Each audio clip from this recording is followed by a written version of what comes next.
বিক্ষোভের আগ্নেয়গিরি জ্বলছে, লেলিহানে ছাই হওয়ার দশা ক্ষমতাসীনদের। সামনে যেন অপেক্ষা করছে ঘোরতর বিপদ। ইসরায়েলের প্রধানমন্ত্রী নেতানিয়াহু যেন এবার সত্যিকারের দুঃস্বপ্ন দেখছেন। ইসরায়েলে সেনা নিয়োগ নিয়ে দীর্ঘদিনের বিতর্ক আবারও তীব্র আকার ধারণ করেছে। রাজধানী জেরুজালেমে বৃহৎ বিক্ষোভে অংশ নেয় দেশটির অতিরক্ষণশীল ইহুদি জনগোষ্ঠী, যাদের হারেদি বলা হয়ে থাকে। তারা পরিষ্কার জানিয়ে দিয়েছেন, রাষ্ট্র যদি বাধ্যতামূলকভাবে সেনাবাহিনীতে নিয়োগ দিতে চায়, তবে তারা কারাদণ্ডও ভোগ করতে প্রস্তুত। বৃহস্পতিবার জেরুজালেমে অনুষ্ঠিত এই বিক্ষোভে হাজার হাজার হারেদি যুবক অংশ নেয়। কারো মুখে ছিল ধর্মরক্ষা স্লোগান, কারো হাতে তোরাহর প্রতি আনুগত্যের প্রতীকী প্ল্যাকার্ড ছিল। ইসরায়েলের নিরাপত্তা বাহিনী ও সামরিক পুলিশ পরিস্থিতি নিয়ন্ত্রণে রাখতে বিপুল সংখ্যক সদস্য মোতায়েন করে। একজন 25 বছর বয়সী বিক্ষোভকারী নাম প্রকাশ না করার শর্তে মধ্যপ্রাচ্য ভিত্তিক সংবাদ মাধ্যম মিডল ইস্ট আইকে জানান, তিনি ইতিমধ্যে সমন পেয়েছেন, তবে আত্মসমর্পণ করবেন না। তার ভাষায়, আমি গ্রেপ্তারি পরোয়ানা নিয়ে ঘুরছি, চাইলে 1 বছর জেলে থাকব, ভয় নেই। ওই ইহুদি যুবক দাবি করেন, বিষয়টি যুদ্ধ নিয়ে নয়, বরং ধর্মীয় জীবনধারা রক্ষার প্রশ্ন। তার ভাষ্য, রাষ্ট্র চায় তারা ধর্মীয় পরিচয় ছেড়ে ধর্মনিরপেক্ষ জীবনে অভ্যস্ত হোক। আরেক বিক্ষোভকারী বলেন, তারও সেনা খাতে যোগদানের সমন এসেছে, তবে সিদ্ধান্ত নেবেন একমাত্র ধর্মীয় নেতাদের নির্দেশে। রাব্বিরা না বললে আমি সেনাবাহিনীতে যাব না।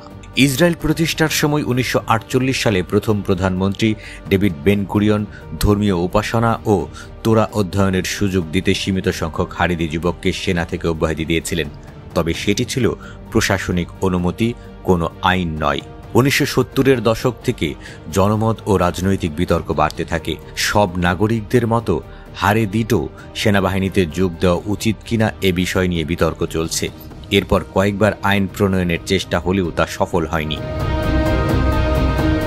সাম্প্রতিক যুদ্ধ পরিস্থিতিতে যখন বিপুল সংখ্যক ইসরায়েলি সেনাবাহিনীতে যোগ দিচ্ছেন, তখন প্রশ্নটি আবার সামনে এসেছে।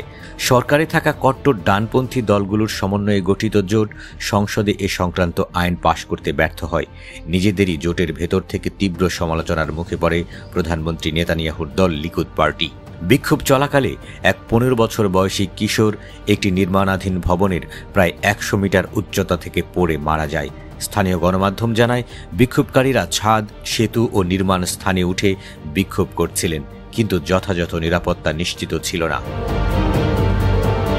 একই সঙ্গে বিভিন্ন স্থানে পুলিশের সঙ্গে সংঘর্ষের ঘটনাও ঘটে।